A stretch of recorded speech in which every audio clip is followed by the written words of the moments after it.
ஆன்மீக நண்பர்கள் அனைவருக்கும் என்னுடைய அன்பான வணக்கங்கள். சுக்கிர பெயர்ச்சி 2025 மீனம் ராசி. சுக்கிர பெயர்ச்சி ஜூன் 28ஆம் தேதி நடைபெற உள்ளது. இந்த சுக்கிர பெயர்ச்சியால் மீனராசிக்காரர்களுக்கு கிடைக்கும் யோக பலன்கள், கவனமாக இருக்க வேண்டிய விஷயங்கள் குறித்து இந்த பதிவில் காணலாம். 2025ஆம் ஆண்டில் ஜூன் 28ஆம் தேதி சுக்கிர பெயர்ச்சி நடைபெற உள்ளது. சுக்கிரனே எல்லா உயிர்களுக்கும் காதலுக்கும் காரணமாக இருப்பவர். காதலின் கிரகமாக கருதப்படும் சுக்கிர பகவான் ஜூன் 28ஆம் தேதி மேசராசியிலிருந்து ரிஷபராசிக்கு செல்கிறார். பொதுவாக சுக்கிரன் செல்வம் மற்றும் செழிப்புக்கு அதிபதியாவார். திருமணம் உள்ளிட்ட சுப காரியங்களுக்கு அதிபதியாகவும் சுக்கிரன் இருக்கிறார். அதனால் அவரை கலத்திரக்காரகன் என்று கூறுவார்கள்.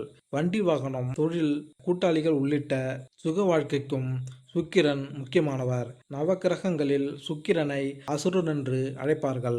அந்த வகையில் இந்த சுக்கிர பெயர்ச்சியால் மீனராசிக்காரர்களுக்கு கிடைக்கும் பலன்கள் குறித்து இந்த பதிவில் காணலாம். மீனராசி குருவின் ஆதிக்கம் பெற்றவர்களாகவும் நல்லவர்களாகவும் ஆன்மீகத்தில் ஆர்வம் கொண்டவர்களாகவும் இருப்பார்கள். தனஸ்தானத்தில் இருந்த சுக்கிரன் 3ஆம் இடம் எனும் முயற்சி ஸ்தானத்துக்கு பெயர்ச்சியாகிறார். 8க்கு உரியவராகவும் சுக்கிரன் இருக்கிறார். 3ஆம் இடத்தில் ஆட்சி பலத்தோடு சுக்கிரன் அமர்ந்திருக்கிறார். சுக்கிரன் உங்களுக்கு கெட்டவர்தான். ஆனாலும் சுக்கிரன் 3ஆம் வீட்டில் அமர்வதால் உங்களை வருத்தி கொண்டிருந்த விஷயங்களிலிருந்து வெளியில் வரக்கூடிய காலகட்டமாக இருக்கும். தடைகள் நீங்கும். நீங்கள் எடுத்த காரியங்களில் இருந்து வந்த தடைகள் அனைத்தும் தவிடுபொடியாகும் காலகட்டமாக இருக்கும். ஆரோக்கியத்தில் இருக்கும் பிரச்சனைகள் அனைத்தும் சரியாகும். உங்கள் பிரச்சனைகளுக்கான மருத்துவர்கள் கிடைப்பார்கள். வலி, எதிர்ப்பு, பகை அனைத்தும் மாறும். வம்பு வழக்கு, கோர்ட் விஷயங்கள் அனைத்தில் இருந்து விடுதலை பெறும் காலகட்டமாக இருக்கும். உங்களுடைய பிரச்சனைகள் அனைத்தும் நிவர்த்தியாகும் காலகட்டமாக இருக்கும். திடீர் அதிர்ஷ்டம். 8ஆம் இடத்தில் சுக்கிரன் இருப்பதால் திடீர் அதிர்ஷ்ட வாய்ப்புகள் அனைத்தும் வந்து சேரும். வேலை இல்லாதவர்களுக்கு புதிய வேலை வாய்ப்புகள் கிடைக்கும். பதவி உயர்வு, இடமாற்றம் உண்டாகும். வெளிநாடு செல்லும் யோகம் உண்டாகும். வெளிநாடு, வெளிமாநிலம், அந்நிய தேசத்துக்கு பயணம் செய்யக்கூடிய பாக்கியம் உண்டாகும். பயணம். 3ஆம் இடம் என்பது தைரியம், வீரியம், சகோதரத்துவம், சகோதரர்களுடன் இணக்கம் ஏற்படும் காலகட்டமாக இருக்கும். தைரியமாக, வீரியத்துடன் நீங்கள் நினைத்த காரியங்களை செயல்படுத்துவீர்கள். புதிய புதிய ஒப்பந்தங்கள் கிடைக்கும். அதில் இருந்து வந்த தடைகள் அனைத்தும் சரியாகும். சிறுதூர பயணங்களை செய்வதற்கான வாய்ப்புகள் வரும். சொத்துக்கள் வாங்கும் யோகம். நல்ல வியாபாரம், அதில் லாபம் உண்டாகும். திட்டங்கள் வகுத்து தொழில் வியாபாரம் செய்வீர்கள். சுக்கிரன் பெண்களை குறிக்கக்கூடிய கிரகம். பெண்களுக்கு அருமையான காலகட்டமாக இருக்கும்.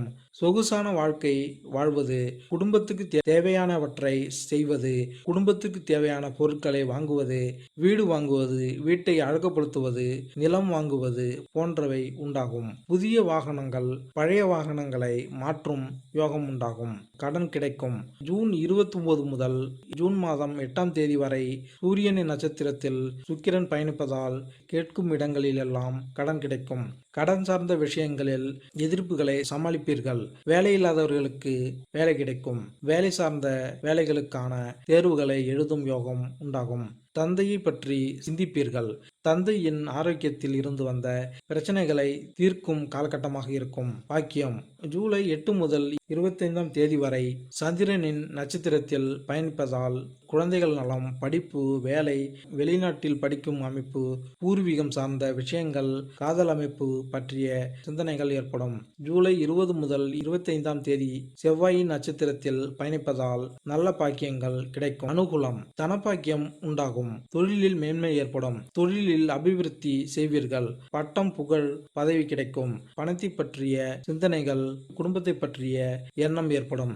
கோவிலுக்கு செல்வது, திருப்பணிகளை செய்வது, ஆன்மீகம் சார்ந்த எண்ணங்களை கொடுக்கும் காலகட்டமாக இருக்கும். குழந்தை பாக்கியம் உண்டாகும். மேலும் இந்த பதிவு உங்களுக்கு பிடித்திருந்தால் லைக் பண்ணுங்க, கமெண்ட் பண்ணுங்க, மறக்காம சப்ஸ்கிரைப் பண்ணுங்க. நன்றி, வணக்கம்.